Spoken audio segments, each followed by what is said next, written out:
kafir, mau binatang, mau tumbuhan, mau babi, mau kambing, semuanya dapat rahmat Allah Subhanahu wa Ta'ala. Maka seorang hamba yang datang kepada Allah dengan rasa rahman, dia pasti punya karakter mencintai semua makhluk. Kita ini kan jangankan sama non-muslim, beda NU Muhammadiyah aja udah gak terima. Ya, bener. Percuma orang NU punya kiai kayak Gus Dur, kok masih benci sama beda kelompok.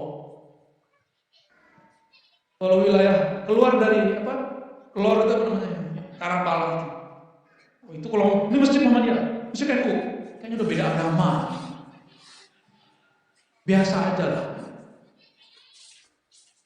Berarti kolbunya belum rohmaniyah. Baru nama Rahman belum tembus.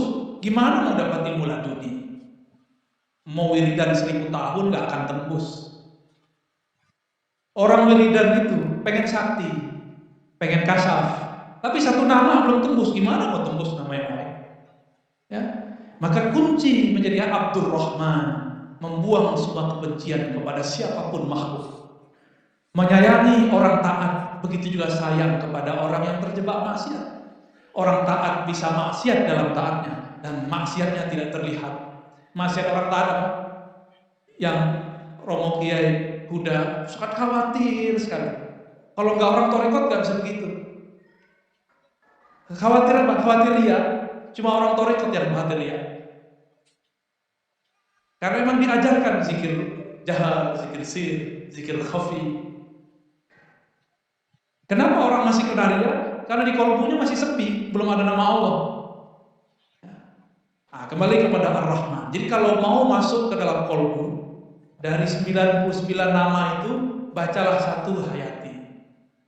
Maka saya sarankan di semua kota-kota Ahlus Sunnah yang berthariqah, hidupkan majelis kajian Al-Asmaul Husna yang bersanad. Kalau tidak ya sudah, yang nggak tahu aja. Kitabnya sudah banyak. Ya, ada Al-Maqsad Al-Asma, banyak sekali karya Imam Ghazali, Zarruq dan lain-lain.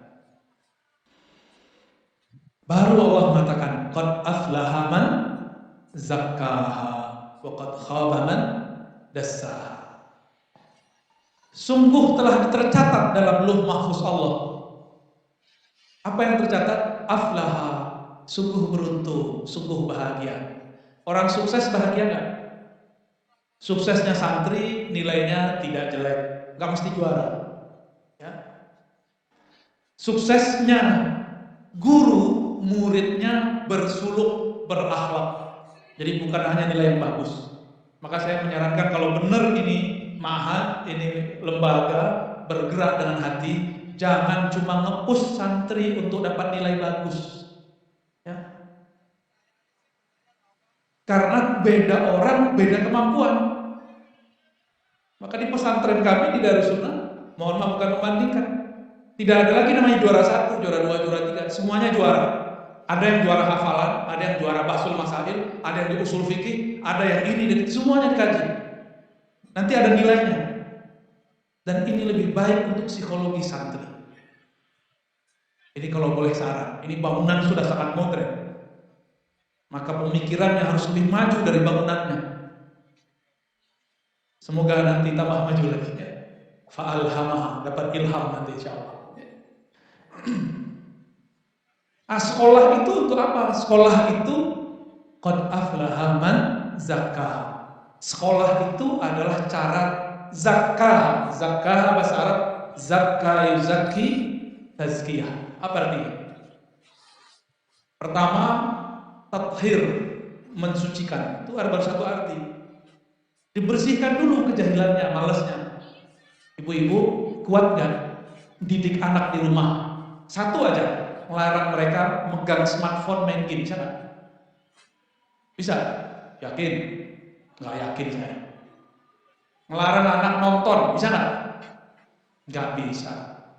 Jangankan Bapak Ibu, saya punya anak, saya nggak sanggup melarang dia terus-terusan main game, nonton. Nggak sanggup. Terus gimana? Berarti ada kecanduan dia main game. Ini ciri-ciri anak kecanduan main game. Kalau dia kalah dia teriak atau dia bete, gitu. Mulai kayak bad mood, gak seneng bawaannya, teriak-teriak atau kesel. tiba-tiba dia marah sama saudaranya, kesal sama bapak ibunya, berarti udah kecanduan. Itu harus diobati, harus ditazkiyah. Cara membersihkannya di sini, di Ma'had. Tinggal di sini asramanya apik ya pakai. Biasanya kan pesantren numpuk 7 orang. Satu lapis 10, 70, satu kamar. Ya nggak mungkin. Maka bahaya. Pesantren-pesantren yang numpuk satu jenis bahaya. Rentan homoseksual. Maka kamar mandi jangan gede-gede pakai. Kamar mandi kecil apa gede? Kecilin. Bahaya nanti pada masuk kedua. Tapi saya lihat tadi ada siswa, gurunya perempuan, nah itu lumayan mengobati.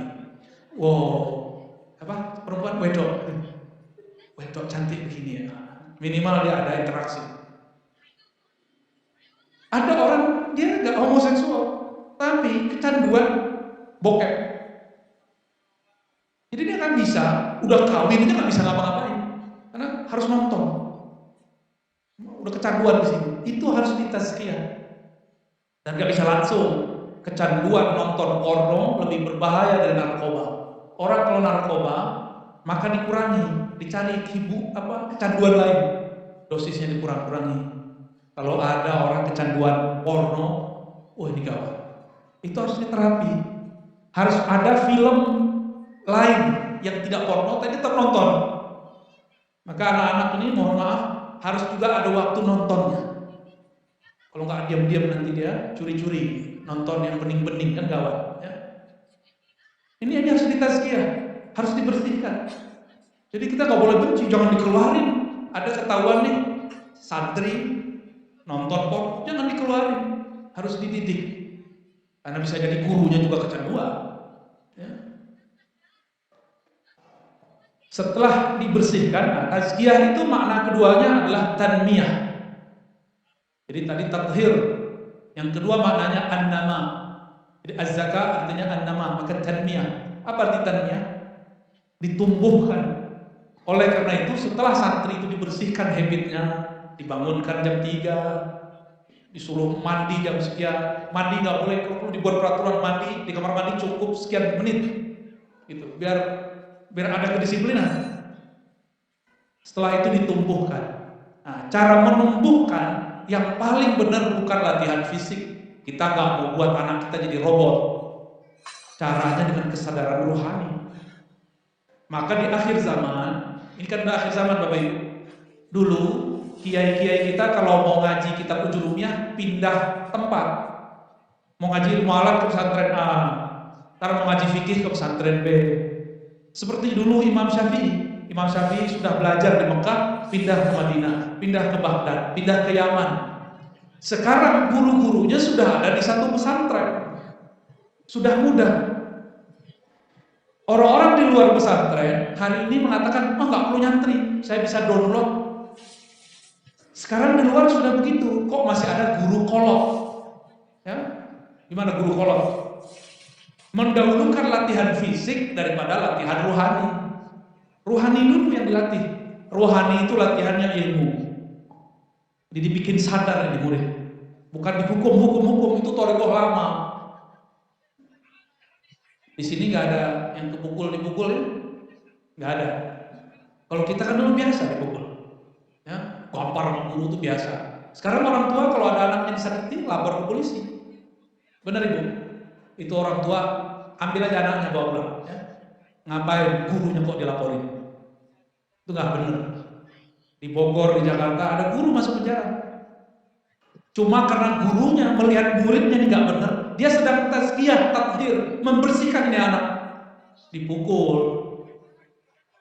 Tapi yang kemudian disalahpahami, masuk penjara, kasihan. Mohon maaf nih Bapak Ibu orang tua santri, karena orang tua santri ini kayak lebih ngerti daripada guru. Ngatur-ngatur guru, ngatur-ngatur sekolah.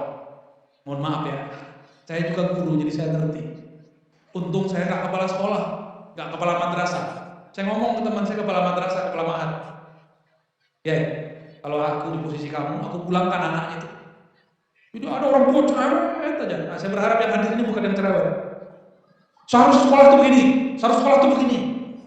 Buat sekolah sendiri aja Pak. Buat sekolah sendiri bawa anak pulang. Tapi itu kan bukan bil Rahman dan Rahim. Itu bil apa tuh? Bil Qahar, bil Jabbar, bil Muntaqim. Syukurnya Allah tidak memulai ayat-ayat di Quran dengan nama-nama Qahar, Jabbar, Muntaqim. Untungnya Allah mulai dengan Rahman dan Rahim. Akhirnya kita maafin juga orang tua wali yang sok tahu. Usul boleh tapi jangan menggurui. Ini guru-guru ini setiap hari dia berhadapan dengan masalah itu. Oh, saya punya sekolah, itu kan sekolah Bapak Ibu. Mereka punya sistem sendiri. Ya? Kalau saya biasanya membiasakan diri untuk menahan. Kita menilai ini lebih baik menurut kita tahan dulu. Siapa tahu di situ sudah ada manhaj sendiri. Bapak Ibu yang bukan Allah, ini yang paling penting. Qad aflaha man zakkaha. Masalahnya apa? Untungnya pengasuhnya ini orang Torikoh.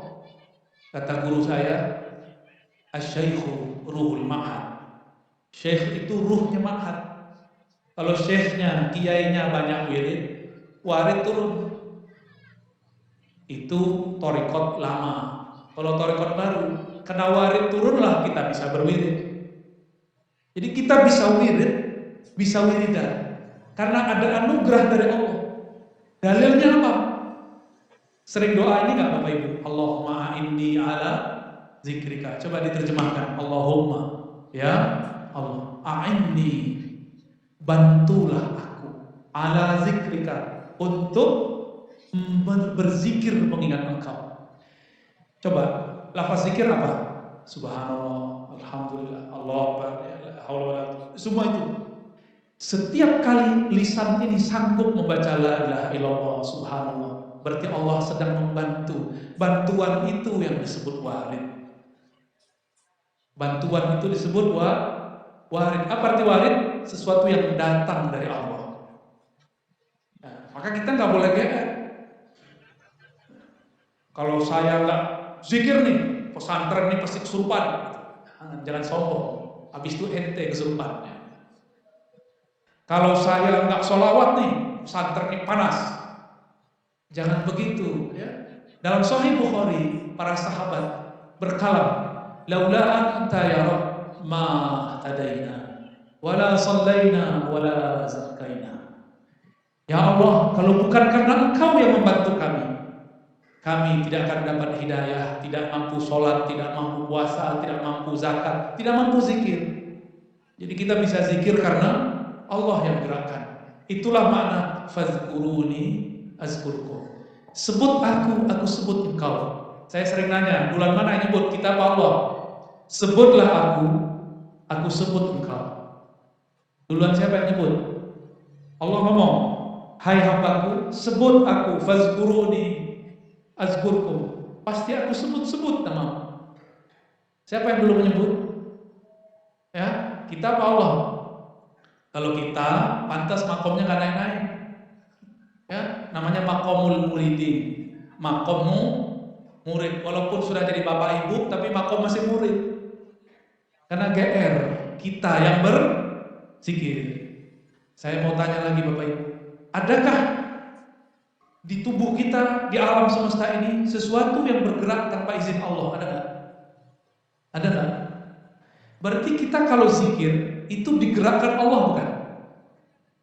Jadi duluan siapa yang zikir? Allah.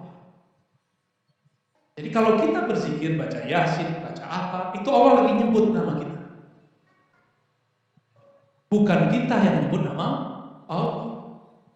Jadi kapan Allah ingat hambanya? Jika hambanya ingat Allah. Bolak-balik itu. Tapi sebenarnya yang ingat itu hanyalah Allah. Allah lah yang ingat dirinya sendiri lewat hambanya. Nah, jadi kalau kita bisa zikir, itu Allah lagi pinjam lidah tuh. Lidah kita yang hina ini dipinjam untuk mampu menyebut namanya. Karena banyak orang tinggal dekat masjid, nggak masuk masjid. Berarti badan dia nggak dipinjam oleh Allah, nggak digerakkan oleh Allah. Tapi apakah dia masih meminjam? Sedangkan tubuh ini milik dia juga. Ya, qad aflaha man zakka. Ditumbuhkan, dipupuk. Maka memberi ikop tidak boleh terlalu keras. Memberi pujian juga tidak boleh terlalu keras. Ngirim santri untuk juara-juara gak mesti terlalu sering.